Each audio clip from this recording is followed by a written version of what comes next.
पाहुयात पुढची बातमी। माला पापडकर जन्मजात दिव्यांग असलेली, कचरा पेटीमध्ये सापडलेली आणि शंकरबाबा पापडकर यांच्या आश्रमात वाढलेली त्याच माला पापडकरनं महाराष्ट्र लोकसेवा आयोगाच्या परीक्षेत मोठं यश मिळवलंय। पाहुयात तिच्या यशाचा हा रिपोर्ट। अनाथ दिव्यांग माला MPSC चमकली। माला पापडकर बनली महसूल सहाय्यक। शंकरबाबांच्या मानस कन्येवर कौतुकाचा वर्षाव।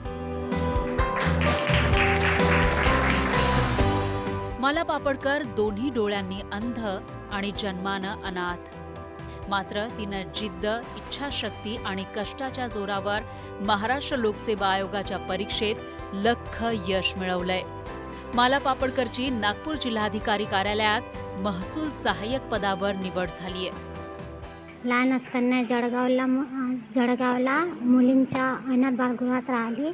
तिथून मला बालकल्याण समितीच्या आदेशानुसार डॉक्टर शंकरबाबा पापडकर यांच्या बालगृहामध्ये दाखल केलं आणि तेव्हापासून शंकरबाबा पापडकरांनी आपलं नाव देऊन, स्वतःचं नाव देऊन माझं पालकत्व स्वीकारलं आणि माझा सांभाळ केला। अमरावती जिल्ह्याच्या वझर इथल्या शंकरबाबा पापडकर यांची ती मानसकन्या माला जळगावच्या रेल्वे स्थानकातील कचऱ्याच्या कुंडीत सापडली होती।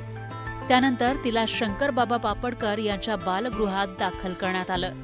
जन्मानं दोन्ही डोळ्यानं अंध असूनही तिनं पदवीपर्यंतचं शिक्षण घेतलं। त्यानंतर स्पर्धा परीक्षेचा अभ्यास करत MPSCच्या यादीत झळकली। माझं पुढचं ध्येय राज्यसेवा परीक्षा देऊन क्लास 1 अधिकारीची पोस्ट मिळव। जी नॉर्मल मुलांसोबतच ती संपूर्ण क्लास करत होती। त्या दरम्यानच्या काळामध्ये ती पाहू शकत नाही, ती कारण 100% ती अंध आहे। अशा ह्याच्यातही तिने ऐकून फक्त श्रवणीय या पद्धतीनं संपूर्ण क्लासेस तिने केले।